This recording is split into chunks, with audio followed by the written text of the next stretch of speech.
Hello guys, in today's video I'm going to show you how to fix FIFA 23 connection error. Easy and quick. If you want to fix it, all you have to do first, just click here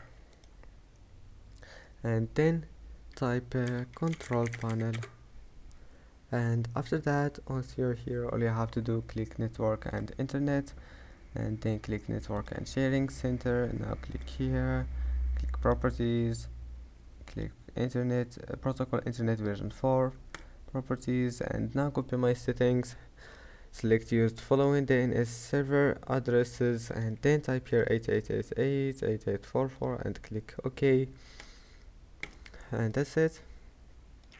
After that, all you have to do, just restart your PC, and after restarting your PC, type here device manager, and then go to network adapters. Make sure to update all those drivers one by one into the last one, and that's it.